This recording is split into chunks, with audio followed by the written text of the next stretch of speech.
It is Wednesday, my dudes, and you are watching The Sweat presented by DraftKings. You could be watching anything in the world, but you're watching us, and we love and appreciate that. Your loyalty reward will be 55 minutes of DFS and sports betting advice from around the NBA, NHL, and PGA Tour, where, by the way, Len Hochberg will join us live from Riviera, home of this week's Genesis Invitational, the final leg of the West Coast Swing.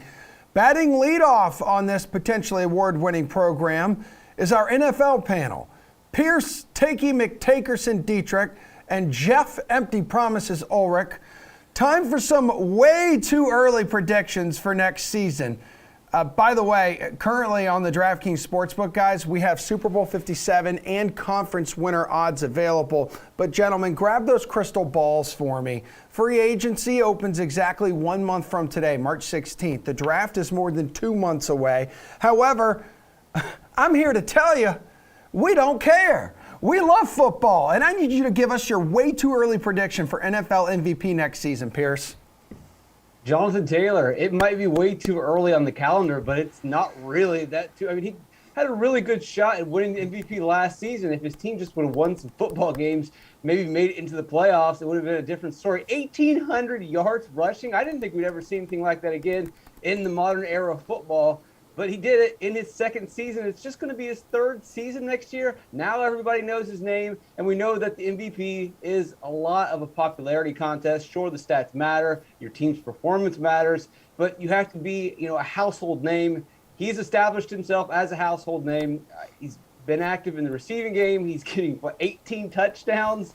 All the numbers are there. What he needs is his team to win games and to make the playoffs, and then you're pretty much locked in for an MVP award. Now, that's a big if. He needs Carson Wentz to be consistent. I could see the defense improving, but if Wentz continues to blow games, then yeah, it's going to make life hard on Jonathan Taylor. But right now, he seems to be the clear favorite to me. I don't know, Jeff. He's going to have to face that Jaguars defense twice a season. Well, yeah, that's a tough ask. Oh, boy. Look, I mean, I'm a little surprised Pierce is going with the running back here, but Jonathan Taylor coming off a historic season. Okay, I mean, we've seen running backs get hot and then just kind of, not drift back into the atmosphere, but come down to earth a little bit. We'll see with Taylor. I'm not betting running backs to bet MVP to win MVP any time of year. There's just way too much volatility with that position. I'm going to go in a similar price range though. I'm going to go to Russell Wilson, who, like I said, is in a very similar price range, in a lot of betting markets as Jonathan Taylor, sitting around plus 3,000.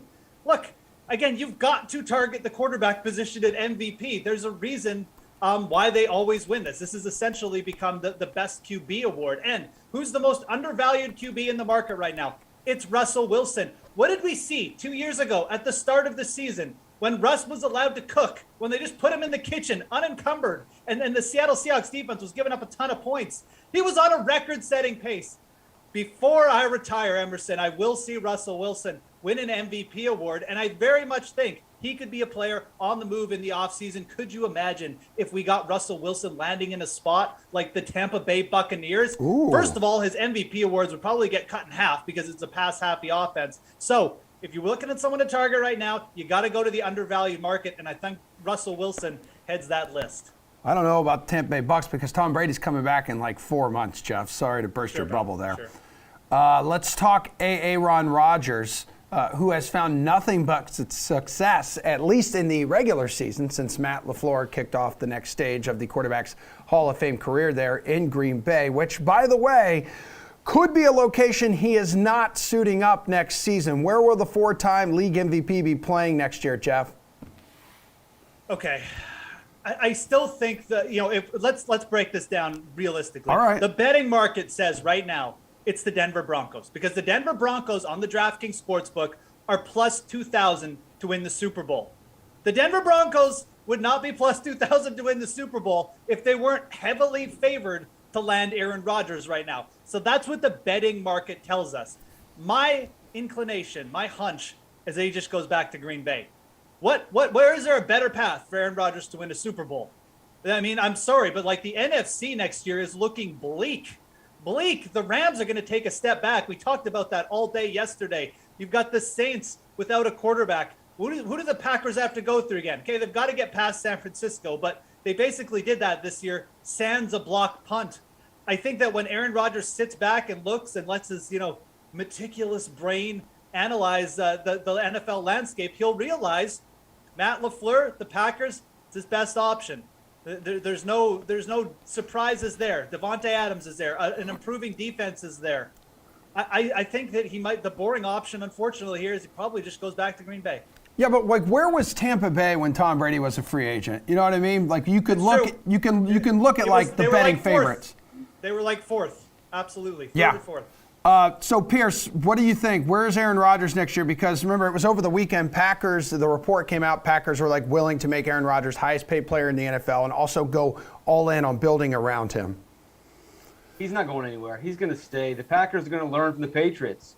What did the Patriots do the first time they had to make the decision? They shipped off Jimmy Garoppolo and stuck with Brady. Unfortunately, the second time, they didn't learn that lesson, and they let Brady go, and he went on to win a championship. So if you're the Packers, you look and see what the Patriots did and just keep him. And what you can do, and now here's where we have some fun, trade Jordan Love. Yeah. The future quarterback in waiting. Why don't you trade him to help build around Aaron Rodgers? Why don't you trade him to Denver, who now has Green Bay's old offensive coordinator? There might be a combination there. And get Jerry Jeudy in return. You might have to throw in some picks. That might be asking too much. If that's too much, how about Jordan Love to Pittsburgh, who needs a quarterback, for Chase Claypool?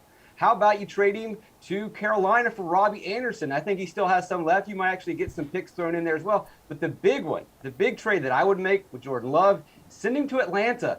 They've got to get rid of Calvin Ridley. He's not coming back. They've got to trade him somewhere. You put Calvin Ridley on Green Bay, they're going 17-0. Yeah, let's also keep in mind, too, who's the GM out in Denver? It's Patton, right? He came from the Vikings, so he also knows all too well what Aaron Rodgers can do. There's usually, though, guys, a team or two that goes from bottom of the barrel to, knocking on the door to the postseason, hell, or even the Super Bowl. I mean, take the Bengals, for example, 4-11-1 last year to a Super Bowl berth. Pierce, give me a team best suited to climb the standings next season. You know who I'm going to pick. They're already there. I mean, technically not in standings, but Detroit was practically a 500 team last season. Oh my Come on. God. Not this again. No! Look at their numbers against the spread. They were a strong team. They lost a lot of close games. A lot. Anyone out there can go through the results from Detroit, or you may just remember, they lost tons of heartbreakers, nail-biting losses. They were always covering the spread. The team always fought hard for Coach Dan Campbell. They've got a lot of heart. You can always add talent. They can pick up some players in the draft. They can pick up some players in free agency. But the core of that team believes in this team. And that's half the battle, especially when you're the Detroit Lions. It will not take much more for them to catch a couple breaks and just improve, which we saw them do a little bit towards the end of the last season, get over 500. And we've already seen that just getting over 500 can get you into the playoffs. The Steelers made the playoffs last season. The Eagles made the playoffs last season. Even the season before that, the Washington Commanders made the playoffs. Detroit's really not that far away. I know you don't want to believe in them, but they were a decent team last season. All right, Ulrich, dude, gotta be the Jaguars, right? They were so bad in 2021, even finishing around 500. That would constitute a major step forward. Oh boy, it's not going to be the Jaguars for me.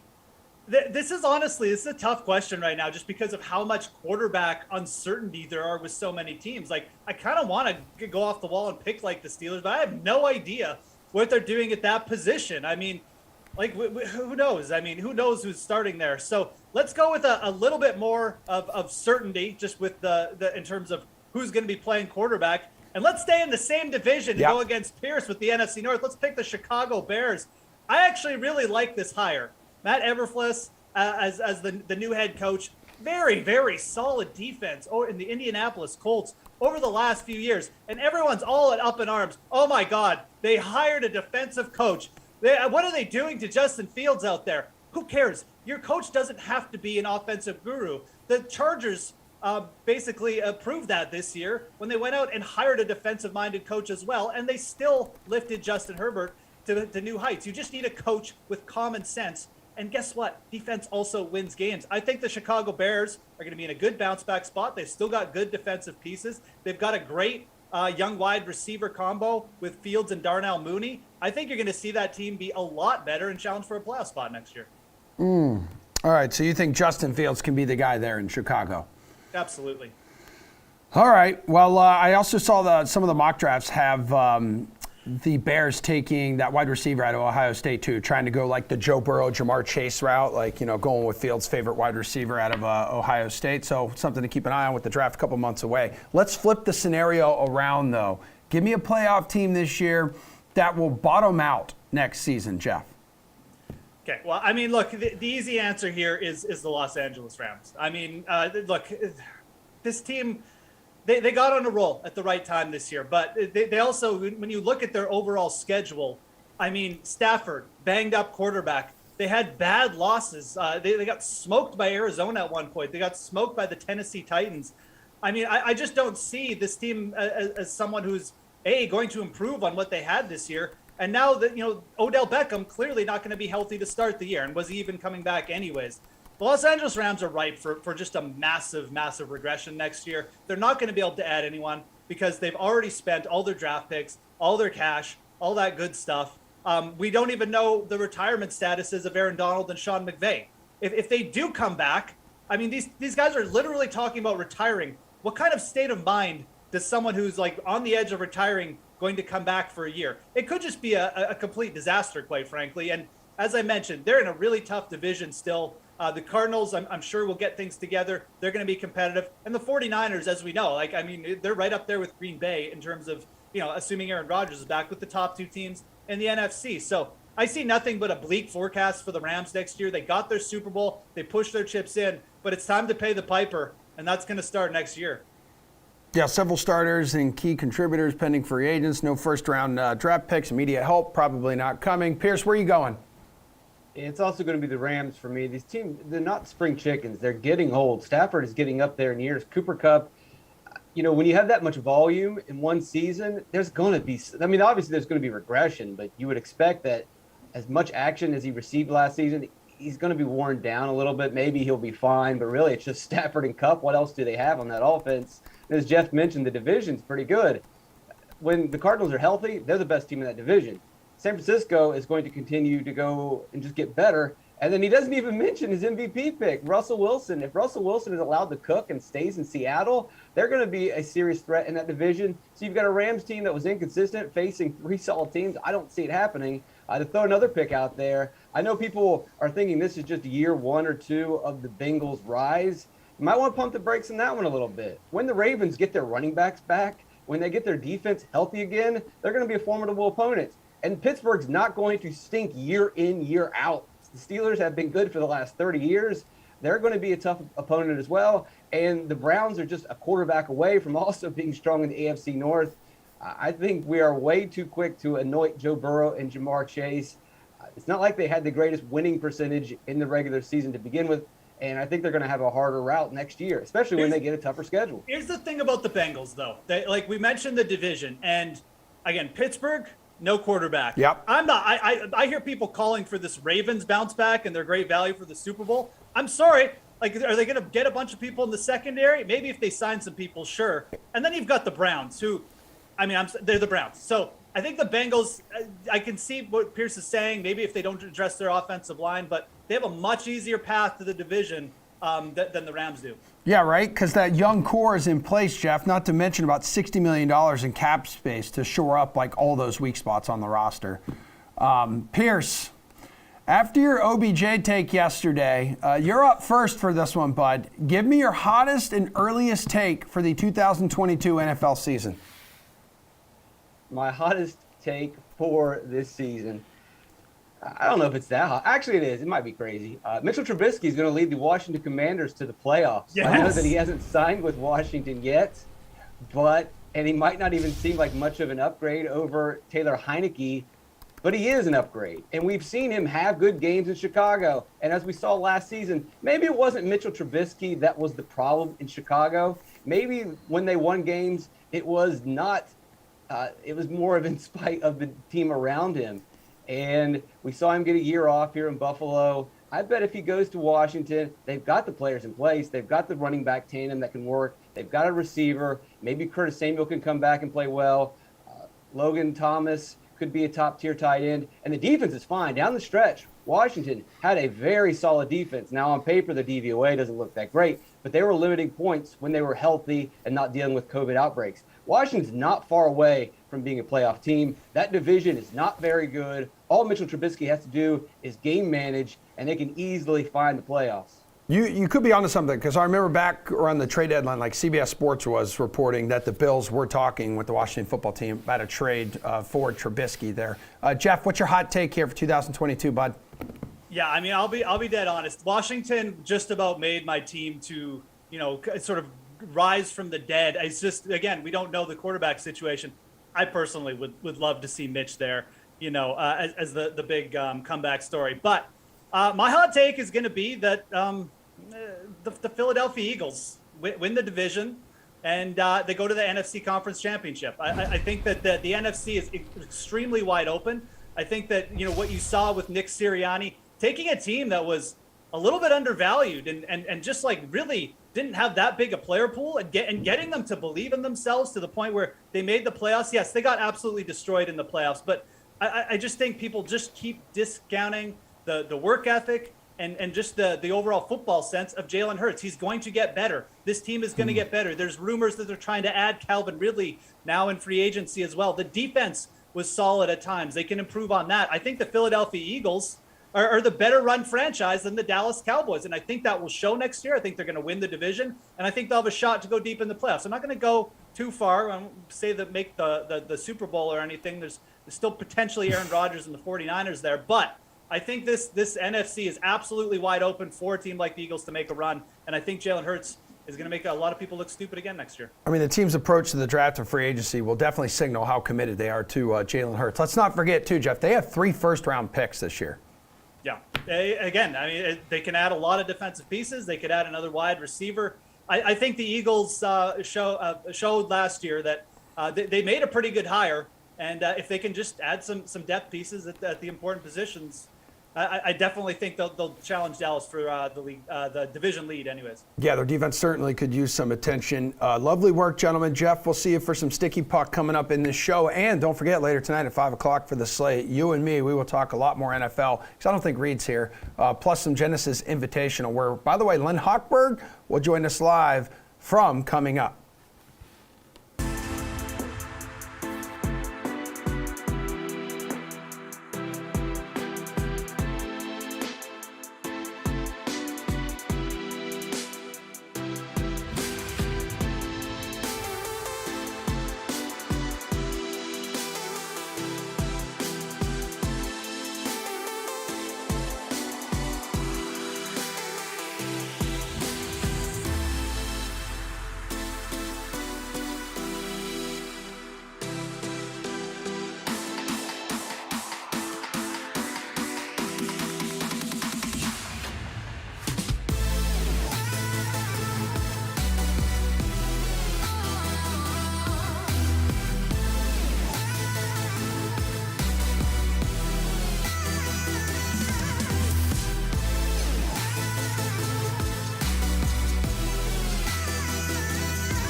$11 games on the NBA slate tonight. That's kind of crazy. And thank the high heavens, we have DraftKings contributors Gary and Thorne and Matt Meiselman, along with RotoWire's Nick Whalen here to help you build some money-making lineups.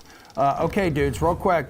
Celtics proving all 3 of you wrong last night, but hold up. How about over 244.5 points hitting between the Hornets and T-Wolves? 'Twas a thing of beauty, Nick. It sure was. It certainly was. And it did not look like it was going to hit for most of the night. I think the game was in like the 80s or even the low 90s at the end of the third quarter, but we were blessed with overtime. The gods were looking out for us.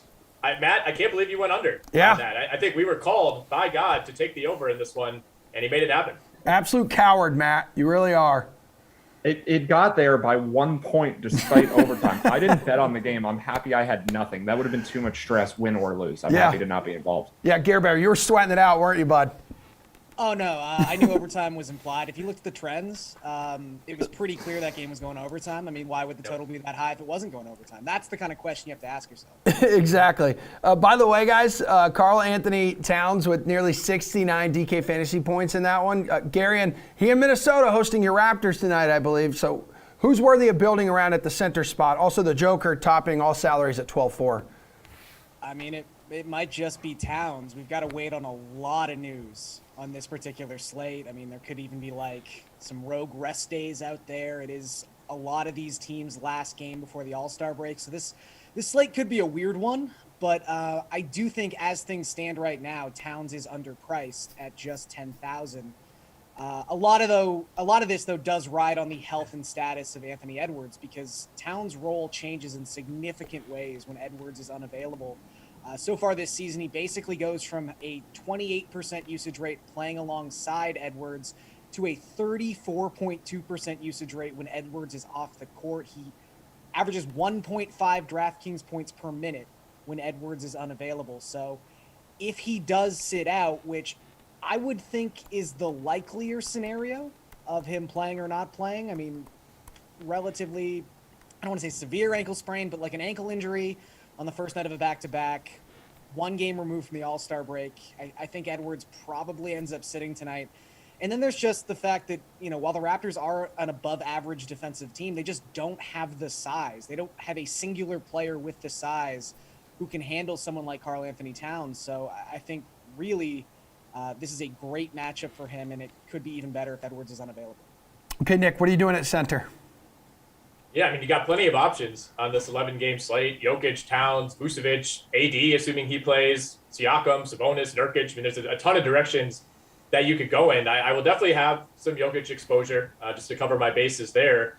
And Gary made a lot of good points about Karl Anthony Towns. I, too, would be surprised if Anthony Edwards plays in this game. I mean, he's got to rest up for the Rising Stars game this weekend. Obviously, that's top of mind for him. I think I like Vucevic the most of that group based on the price. You can get him at 9,900 against Sacramento. The Kings have been bad against centers all season. That does not change whatsoever with the arrival of Sabonis. And I would even consider Sabonis on the other side of that matchup. Chicago, too, has struggled to defend centers this season. You're saving $1,000 if you go with Sabonis. He's at 8,900.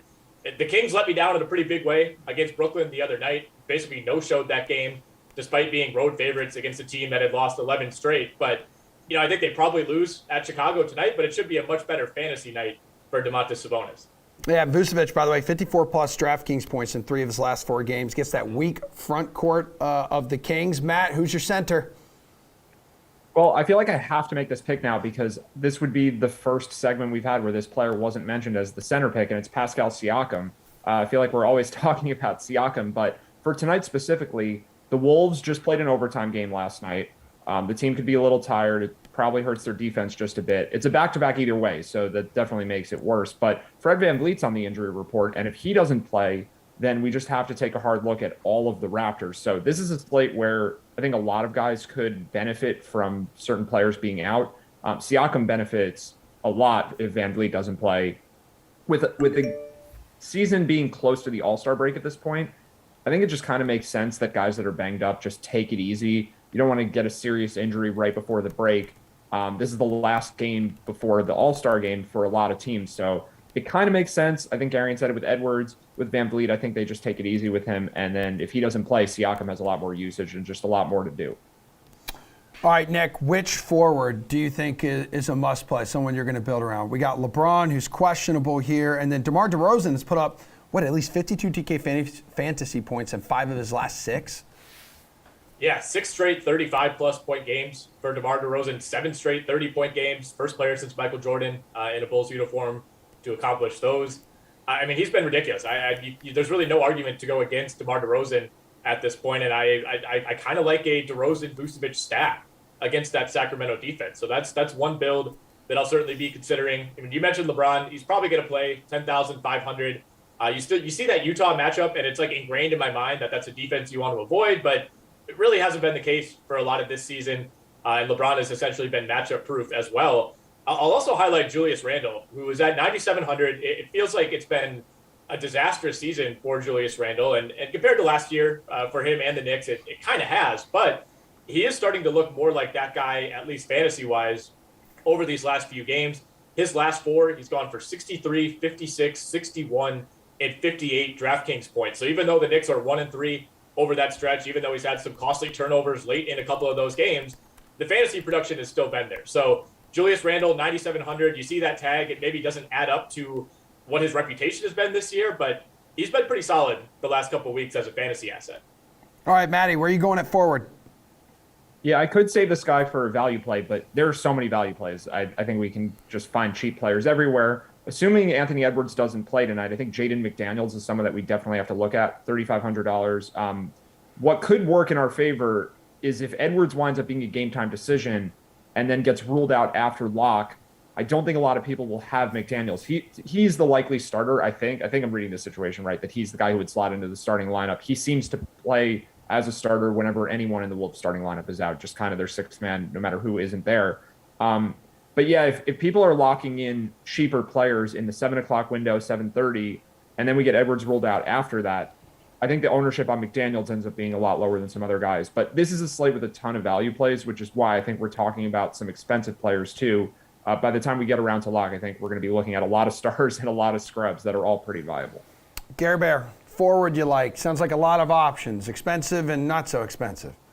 Yeah, I mean, Nick was kind of laying it out there. I mean, you've got DeRozan, you've got Siakam, you've got Sabonis. Like, there's a lot of different ways you can go and feel really good about it at the forward position. I do think it's worth mentioning Kyle Kuzma. He's $8,600 tonight. He's got that magical matchup we've been talking about the last couple of weeks against the Pacers, who have just decided to stop playing defense, it would seem. Who can blame them? But they are giving up 122 points per 100 possessions across their last 5 games. That is the worst mark in the entire Eastern Conference. And Kuzma's kind of reached that really special territory where right now he appears to be leading the Wizards in every single important offensive category. Across his last 3 starts, he even leads the team in potential assists per game. So you've just got a guy who's constantly on triple-double watch because Kuzma's already an elite rebounder for his position. It's a pretty good scorer. So I just think against a terrible defense like Indiana, you're getting some nice value here on someone like Kuzma, who you just don't find that role with a lot of guys. I think it's safe to say he's the primary playmaker on that Wizards offense. All right, let's. Raul Neto? No, sorry to burst your bubble there. Matty, who's a guard you should build your lineups around? Well, he's a forward too, but I like Buddy Hield for tonight. And I think this mid-range is where players are probably going to get overlooked, especially if more guys get ruled out. We're going to see it just becomes so much easier to fit in cheaper players. Buddy Hield, 6,200. He's guard and forward eligible, so I guess that helps. But this is a game that should have a lot of points between the Wizards and the Pacers. The offenses aren't great, but the defenses are definitely worse than the offenses. And Buddy Hield is pretty high variance. Like, if he's making his threes, you can definitely get huge games out of him. There also tend to be a lot of bad games from him where he doesn't make the threes, but he's shooting them either way. So I think if you look at average fantasy points for a guy like that, it's not going to seem as appealing, but the upside for him is massive on any given night if he knocks down his shots. So this is a game environment. Like Kyle Kuzma, I think that makes sense. I think this whole game, this is a game you want some part of for sure. Who is Garion's guard, Garion? Garion's guard is Josh Giddey, who is, kind of in the same spot Kyle Kuzma is. He's just everything right now for the Thunder. It's kind of funny. I mean, I was thinking about this as Matt was talking about Buddy Hield. I mean, Hield is someone who has played essentially 40 minutes a game since showing up in Indiana. We've been talking all season about, like, Nick Nurse just driving his starters into the ground. I don't know if coaches are just, like, terrified to lose their jobs or something, but it really does seem like everyone is just playing all of their stars all of the time the past 2 months or so. And, I mean, so much so with Josh Giddey that the Thunder came out and said, we are not going to have this guy play more than 30 minutes until we hit the All-Star break. That lasted 2 games, and they immediately gave up on it, and he's played like 38 minutes the last 2 nights. So if Giddey is just going to play 39 minutes and be the point guard / shooting guard / probably best rebounder the Thunder have somehow, he's going to pay off his salary at $8,300. I think that salary is a reflection of the worry about the minutes restriction, which apparently just doesn't exist. So just roll with Josh Giddey. Nick, where are you going in the guard department? I was going to mention Giddey as well. It is hilarious that they came out and said that, and then 3 games later, it's completely out the window. Although I think the minutes restrictions and like really keeping a close eye on that is extremely, extremely overrated. Like, is there really that much of a difference between playing 34 minutes and 37 minutes? Are you dramatically increasing your injury risk? I don't really think so, but I'm not an NBA player, not an NBA coach. Who knows? On the other side of that Josh Giddey OKC matchup is DeJounte Murray, who is the obligatory mention at 11,000. Good matchup against OKC. Should actually be a pretty fun game between two bad teams. Stephen Curry, to me, you're getting maybe a little bit of a discount at 10,300, considering who we're talking about. Possibly, maybe back on track after hitting 8 threes the other night against the Clippers. He's hit at least 8 threes 7 times this season, but that was the first time since all the way back on December 23rd that he's accomplished that feat. 5 of his 7 games this season with at least 8 3-pointers came within the first 15 games of the year. So that kind of puts into perspective the prolonged Steph Curry slump, at least by his standards, that he has been in. But my favorite guard play, if you're going to pay up and build around this guy, is Trae Young at 9,400. Really good matchup against Orlando. Atlanta has not proven to be a good enough team that it's going to like dramatically blow out a team like Orlando when Trae Young plays 28 minutes. It should be a close enough game that he's playing into the fourth quarter. And honestly, this salary feels a couple $100 too low based on how consistent Trae Young has been carrying that offense, coming off of 41 points and 9 assists just last night against the Cavs. All right, Gary, and as you guys have mentioned multiple times, a lot of games, tons of options. How do you feel about starting your roster construction with the value play?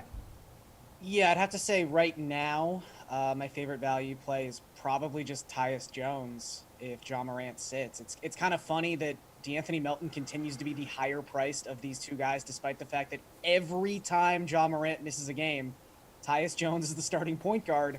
And, he's not been crazy in terms of his ceiling when he starts, but this is someone who, for his first 14 starts he's made this season, is averaging like 28 DraftKings points. So at this price point, I think if Jones is starting, you kind of just pencil him in for 6, 7x value and hope that it's a good night and he brings back 10, 11x value.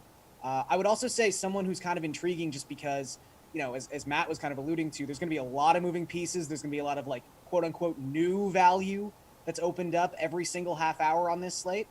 Quinton Grimes might kind of slip through the cracks because there's nothing going to be new about the Knicks situation. I mean, we've seen this exact situation for 3 straight games where RJ Barrett has not played and Tom Thibodeau has to sacrifice another person to the minutes gods. And he's just decided it is going to be Quinton Grimes. Quinton Grimes, you are going to play 40 minutes, and that's that, because RJ Barrett was playing 40 minutes. So Grimes is $4,100.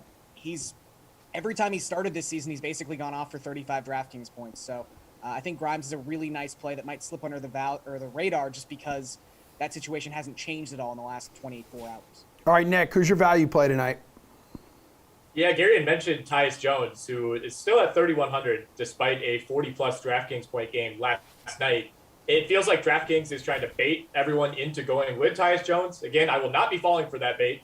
I think he's going to be really popular. However, if Ja Morant does sit, if that's the case, I would look at John Konchar, who played increased minutes last night, DeAnthony Melton, like Gary had mentioned, even Kyle Anderson, who has some experience on the ball. I think those are all attractive pivots because if Morant sits, Jones' ownership is going to be really, really high.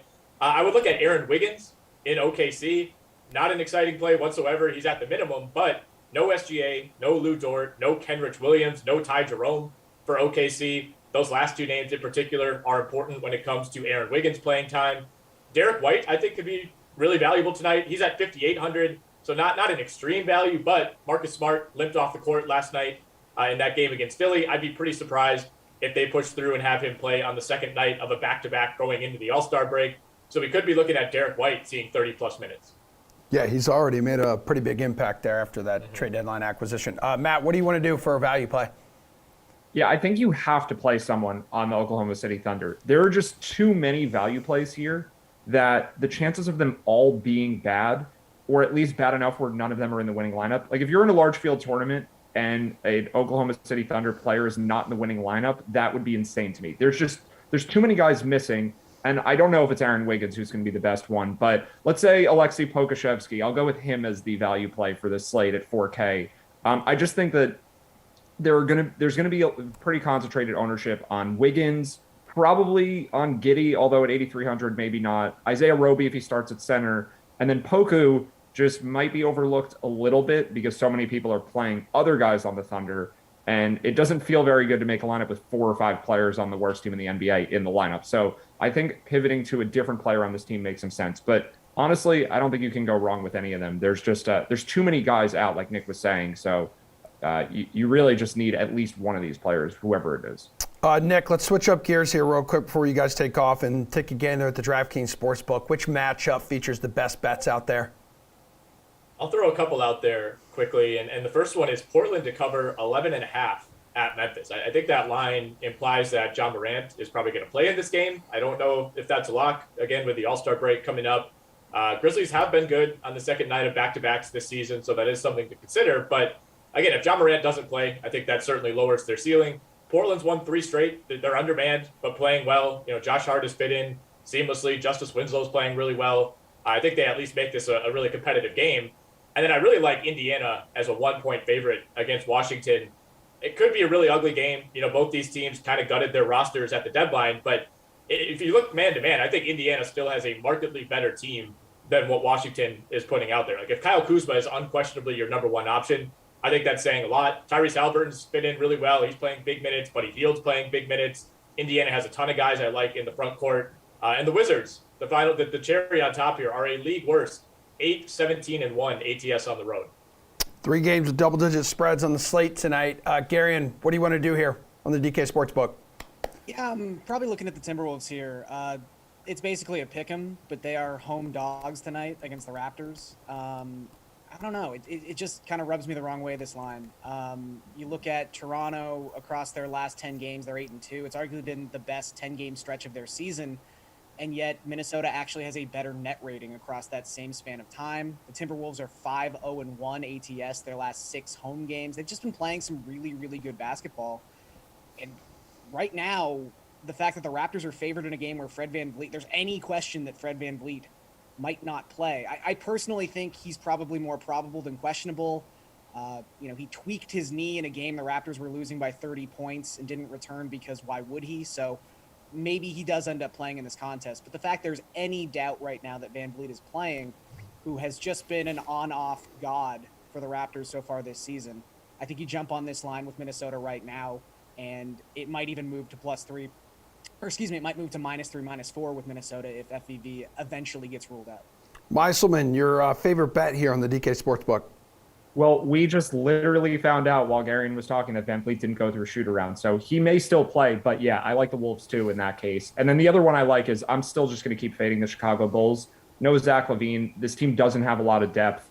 I think they're missing their 2 best players, which might be blasphemy for DeMar DeRozan fans, but I think Alex Caruso and Lonzo Ball matter to this team more because of just how good they are defensively. DeRozan's a really good offensive player, but his defense doesn't stack up to those guys. So I like the Kings tonight. It was +5.5, I think, while Nick was talking, and then it moved to +5. Even at +5, I think it's still a good bet. So I'm a fan of that one. Fading the Bulls seems like a good thing to do going forward. All right, Basketball Bromigos, appreciate the help this morning. We have Canadians talking hockey right after this break.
All right, time to put the show on ice with our NHL panel. DraftKings contributor Jeff Ulrich, along with the riveting RotoWire duo of Paul Bruno and AJ Scholes. A short 4-game slate, my dude. So who's your favorite play at center, AJ? Start us off, man. Well, with some of the top players going up against each other here, I'd rather go further down the price range to Elias Lindholm of Calgary at 6,300. the matchups with Anaheim, so it's definitely a better one there. You combine that with the fact that he's been absolutely on fire of late with points in 7 straight games, and that includes goals in each of his last 5 contests.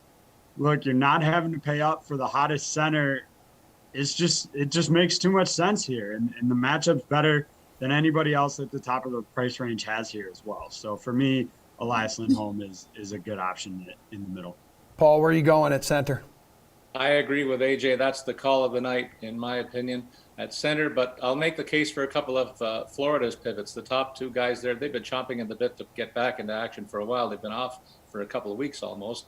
And they get a tough game tonight against Carolina, but it's in the center of the ice where Florida's got their biggest advantage. They got Alex Barkov coming off 12 points, 35 shots in his last 10 games played, and he's got a big size advantage against any of the top 2 pivots that might face him tonight. And then ditto for Sam Bennett, center in the second line for Florida, $5,000 the price tag there, despite 10 goals and 3 assists in his last 10 outings, featuring 29 shots on goal. The physical style of these 2 guys is going to be too much for Carolina if they go head-to-head, strength on strength. Yeah, Jeff, you brave enough to target Eichel here in his first NHL game in nearly a year, his Golden Knights debut? No, actually, you made a good segue, though, because I'm going to go on the exact opposite side of that. I think Nathan McKinnon at 8,600. It's the first time we're getting Nathan McKinnon under 9,000 in a lot of slates.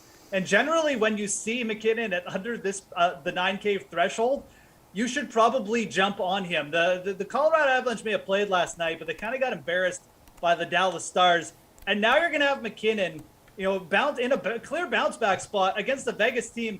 They certainly will not have any qualms, obviously trying to dress down. I think that Jack Eichel having Nathan McKinnon to deal with in his first game back, it's kind of a disaster scenario if we're telling the truth. And you may not even see Eichel play a full complement of minutes. So McKinnon's probably going to be roaming out there against various lines in a bit of a foul mood after losing yesterday, and against an opponent where they're really not going to say, this is the guy you brought in to stop us.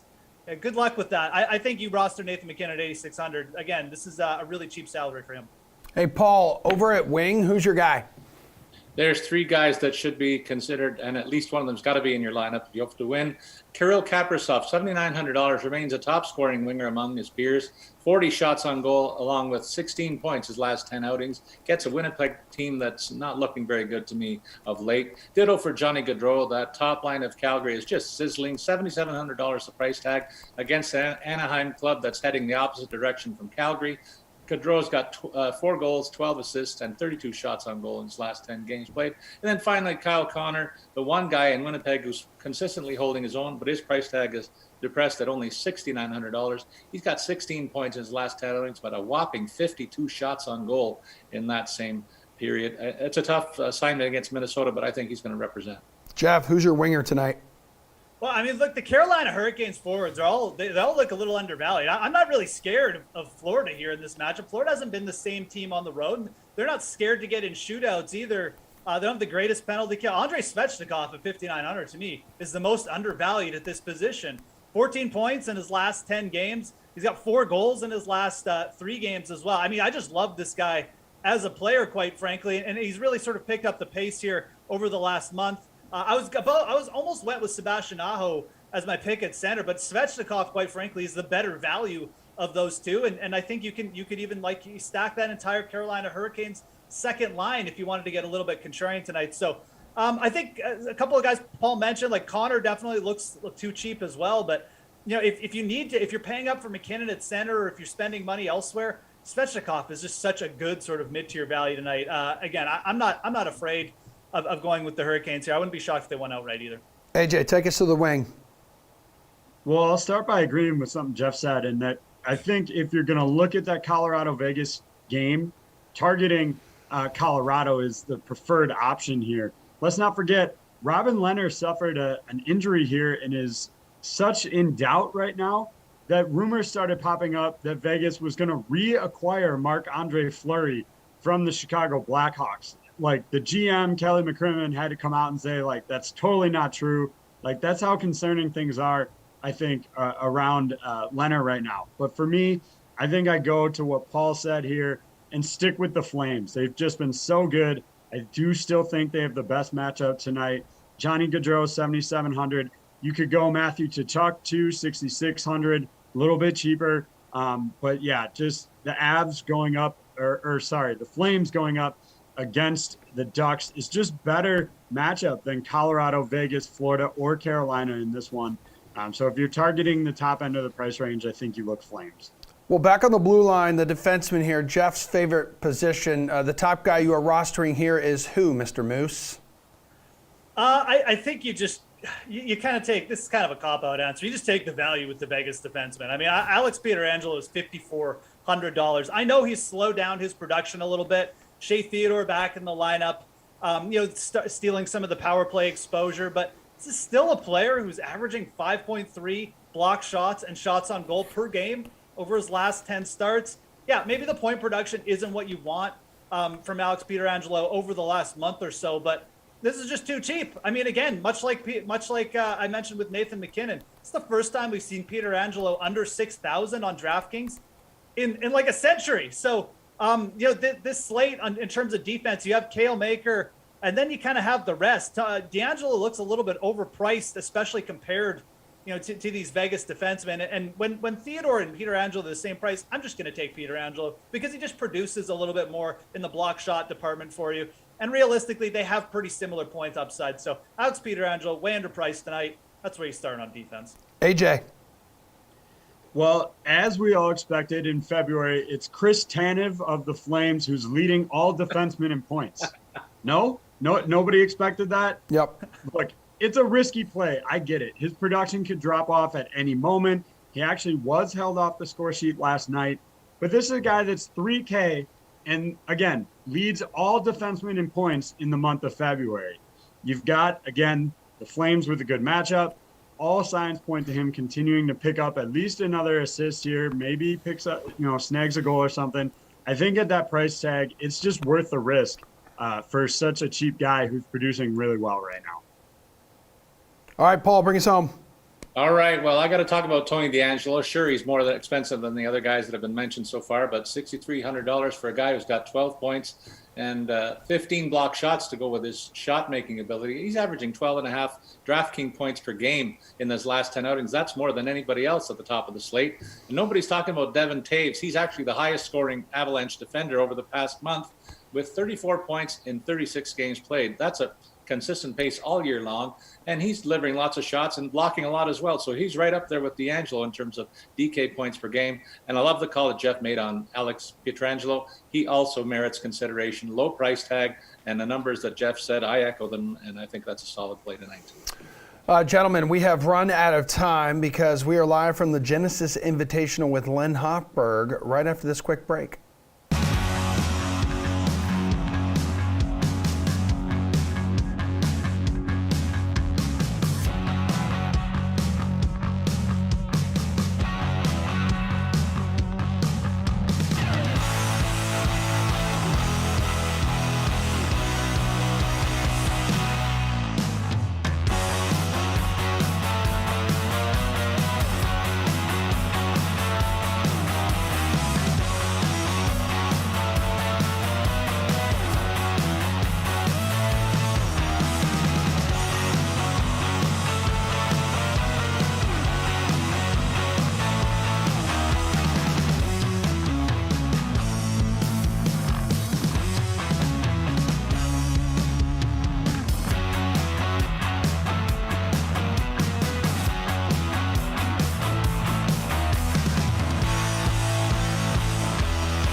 All right, we got about 5 or 6 minutes left to in this show, and guess what? We have Len Hochberg joining us live right now from the tour's West Coast swing, the final stop here, dude. Good morning. It looks like very nice and sunny out there, Len. How you doing? I am doing well. Yeah, it was a chilly morning. I actually went inside and changed from long sleeves to short sleeves. It's warming up nicely. That is the first tee right behind me there. They teed off. John Rahm just teed off in the Pro-Am, so it's a beautiful day. That's sick, man. Is he actually going to be the guy you're paying up for? Let's say if we pit him against Justin Thomas, a handful of guys north of 10K? Well, he hit the ball right down the middle in the Pro-Am tee shot, so he has been declared the winner of the Genesis Invitational. No, I do like him this week. You know, he has been playing great everywhere but on the greens. He has been striking the ball beautifully. And I think everybody's putting is going to take a hit this week. It's a very difficult track to putt out. We've been hearing all week inside of 10 feet, one of maybe the hardest course all week. He's played very well here. I would pay up for him. You'll be able to find some sixes to balance your lineup. All right, dude. I need you to chase or fade there at Riviera. Xander Schauffele. He's a good play at the Genesis this week. What do you think? Yeah, well, the good news is that for Xander Schauffele back, there is no water here at Riviera. So a little bit of a snarky response. It's so unlike me. But no, I do like him this week. Like John Rahm, he's been doing everything spectacularly except putting the ball. And I think everyone's putting is going to find some regression this week. He hasn't done quite as well as John Rahm here, but he was 15th here last year. He's really circling the winner's circle, if that makes sense. Yeah, Len, it's not a major, but this field is certainly stacked like one. And I know Max Homa won this event last year in a playoff against Tony Finau. So chase or fade for me that actually Finau is in a good position to win this weekend. Yeah, I mean, both of them have question marks. I don't think either one is the same on the same level for me as John Rahm or Xander Schauffele. Max Homa, 5th 2 years ago, won last year. So clearly he knows how to play this track. He just has a lot of bad weeks. For someone, he's only 35th in the world, only. He's never been in the top 30. I think that would be a surprise to some people. He has a lot of good weeks, but he has some real clunkers too. So I'm a little concerned about him, and more so about Tony Finau, who has not sniffed anything since he won the Northern Trust. He hasn't had a top 10 since August. Hey, the hot, mostly unknown name at Waste Management was Sahith Theegala. So he's back this week on another sponsor's exemption. What is he, 7,300? Chase or fade, he can repeat his Cinderella story and make a run here. That video of him embracing his parents afterwards, getting emotional, definitely cued the waterworks for me. Yeah, I mean, it was a fantastic story. I mean, in some ways, he was the big winner last week. Of course, Scotty Scheffler was too, but for 4 days, Sahith Theegala was the big winner, and he gets to sleep in his own bed this week. He lives in nearby Covina. The stays at his parents' house. He went to Pepperdine. I'm sure he's very familiar with Riviera. I'm a little skeptical just this week. I think he has a great future. I'm a little skeptical this week that he'll be able to come off of cloud nine so quickly and perform well this week. All right, dude, how about some value? Value in this week's tournament. Yeah, one guy I really like, well, a few guys. Mckenzie Hughes, 7,100. He missed the cut the first 2 times he played here, 32nd last year. He's figuring out how to play the course. Very good short game. Patrick Rogers, 5 straight cuts here. He's only 6,500. He's never finished worse than 30th in those 5 years, and 12th last year. And also Wyndham Clark, also at 6,500. He has a top 20 and a top 10 in his 2 visits here. All right, anyone high price you're actually going to avoid? Yeah, a couple of guys come to mind. Jordan Spieth, for all his Jordan Spiethness, played here 9 times, only 2 top 10s. I think the price reflects that. I think he's only $8,900. So not that costly, but a little skeptical of him this week. And Dustin Johnson, this is where course history and current form will collide. If I wasn't holding my phone, I'd smash my 2 fists together. He has not done anything, no top 5s in more than a year, but he finishes top 10 here every year. I'm going to go on a limb and say that I'll fade him a little bit this week. All right, finally, before we get out of here and we let you roam the course there, By the way, this is where Tiger, I believe, made his debut like 30 years ago or whatever. Give us your pick. Who will win the Genesis Invitational this week? Help me out. Yeah, the guy we haven't mentioned yet, he is, he's played well here before a couple of times. He was fourth last year. His name, Cam Smith. And he already has, he's been playing very well. I think he's 9,100 this week, but he's done well here. He's done well at Augusta. I will tell people that there is some correlation between Augusta and Riviera, at least in the results. Bubba Watson, Dustin Johnson, Phil Mickelson. So I like Cam Smith a lot this week. He's a lot longer than people think he is. He's averaging over 300, and his short game wedge putter is as good as anyone's in the world. All right, dude, that is it. Go have fun. Enjoy the tournament this week. The previously known as the LA Open. So I know you're embracing your roots out there, my man. And we will talk to you next week. Thanks so much, Emerson. All right, guys, we got Madden Sims coming up here at high noon. And then I'll be on the slate tonight with Jeff Ulrich and Reed T. Fowler. Actually, Reed T. Fowler is not going to be with us. So rest easy to him. It's Jeff and myself. We'll talk golf, a lot of it tonight, 5 o'clock.